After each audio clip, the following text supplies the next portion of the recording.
The F1 season is in full swing now with teams in their groove, and due to the Imola GP being cancelled, Mercedes has not really seen how their so-called B-spec car will perform, but have the upgrades brought back what plagued the W13 in 2022, and it looks like they're not the only team struggling with it. Want to know what Lewis's damning verdict of the new upgrades are? Then stick around to the end. The much-anticipated Spanish GP has been seen as the perfect track to determine if the team's upgrades for Imola and the new upgrades brought for the track at Barcelona will finally be seen and give us a better understanding if they have worked or if they have flopped. Such is the nature of Monaco. Most teams will find it almost impossible to see if the upgrades have worked, but one team that would have been annoyed in Monaco was Red Bull, with the RB19's entire floor being exposed to the world. Now, Red Bull has played down the floor being exposed, fully expecting most teams to have the design in their garages already. Mercedes' James Allison was not shy to say the Silver Arrows have taken a clutch of good pictures to analyze and use in the future, though.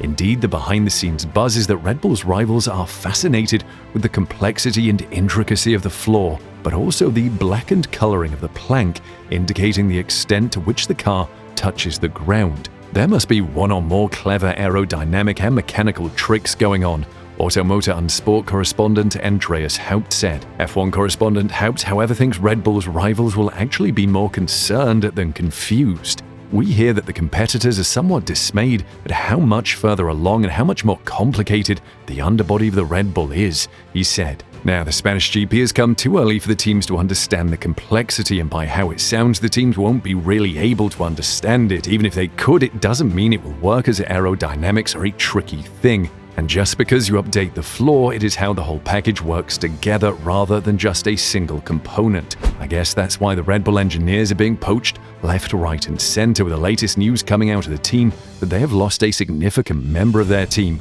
Rob Marshall will make the switch from Red Bull, their chief engineering officer calling time on a 17-year spell, to become technical director of engineering and design, who will also arrive at the start of next year. Norris was then asked ahead of the Spanish Grand Prix to identify what Marshall would bring to the team when he arrived at the McLaren Technology Center. Just knowledge, expertise, Norris began. He's been at Red Bull for many years. He's seen a lot of successes with the team.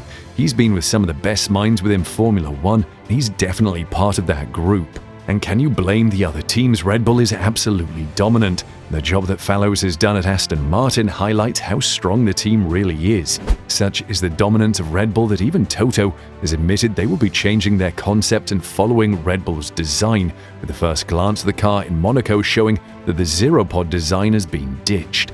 Such was the radical changes in the car that Red Bull team principal Christian Horner could not help but take a dig at Mercedes, wondering how the team had kept it within their budget cap after their upgrades, and it's not something he would have done. Horner having a dig at Mercedes and Toto, who would have thought? The team finished in P4 and P5, but could have had the podium had Russell not made an error to see him slip into P5 with a cheeky request to overtake denied. The young Brit was rightly put in his place. Now, a P4 and P5 for Mercedes in the past would have been disastrous, but such is the struggles of the team that a P4 and P5 is considered good now, with Toto saying they have gone from very bad to just bad. But he says there is still a nasty element to the car that needs to be resolved. The car felt together, which is important, but it's still a bit nasty on the rear, so that's something which we need to dial out of the car for the next few races, Wolff told reporters in Monaco. Well, it could be getting nastier for Mercedes, as their worst nightmare looks to have returned to the W14.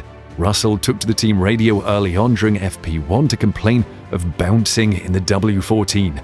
Hearts will have sunk in the Mercedes garage as the message came through, with the team hopeful that the new upgrades introduced in Monaco might have come into their own this weekend. However, Russell was not the only driver complaining of bouncing around the track, particularly heading into the final corner. Perez and Verstappen also struggled with the issue during FP1, with Lando Norris going as far as to explicitly label the issue as porpoising and not just bouncing.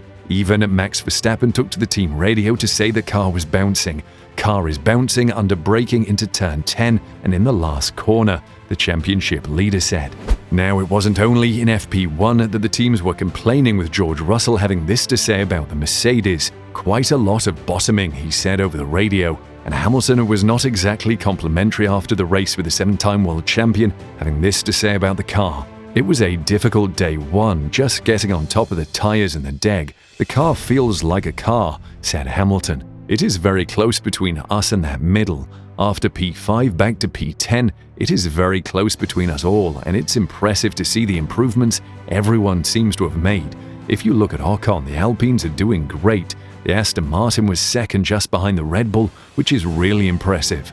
It won't be easy, that's for sure." That is not what you want to hear if you are a Mercedes fan, as this was supposed to be the GP that they returned to competing, but they look far off the pace, and Naomi Schiff was particularly surprised by the talk of porpoising. "I was surprised to hear the word porpoising again.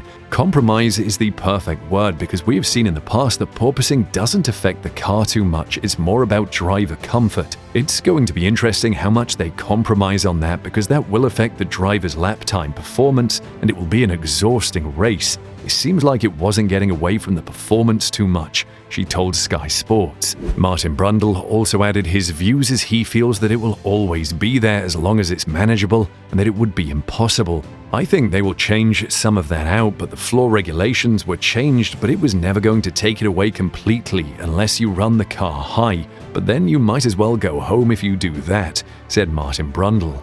But Mercedes were not the only ones struggling, with the Ferrari also in trouble, and they also brought a host of upgrades to the Spanish GP, most notably new side pods. It looks like Red Bull has another admirer.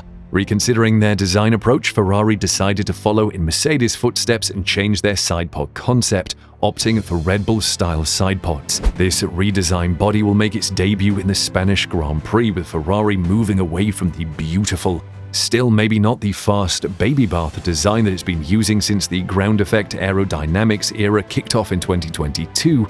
Instead, it's embracing the successful downwash philosophy associated with the rapid RB19. Team boss Fred Vasseur voiced his team's dissatisfaction with their current standings to the media. He shared, "We are pushing like hell at the factory to bring an update as quick as possible because we are not happy," he said. "I think the results we have today are not the target and we want to do better. We will continue to develop in any case." The SF23's side pods have been significantly revised, a marked departure from the previous sculpted design the team first pioneered last year. Carlos Sainz debuted the new side pods in opening practice in Barcelona, while teammate Charles Leclerc ran the old design as Ferrari conducted a back-to-back. "It's a change for sure, but it's not a new car also," Ferrari team principal Vasseur said of the upgrade package, which also includes a revised floor edge. "We are making steps forward and opening some doors for the future, but it's not a complete change." At the moment, it still looks like all the teams are going to be following Red Bull's lead, and to be honest, I think they will enjoy it. I'm sure they would love the competition. Obviously, they won't want to lose the championship, but at least be pushed a bit. With the team winning the race at a canter, surely they will want someone to challenge them. I mean, for F1, we need it. I personally don't want to see another 8 years of domination by one team, as that adds no value and no entertainment. But I guess your view may be different if you're a Red Bull fan.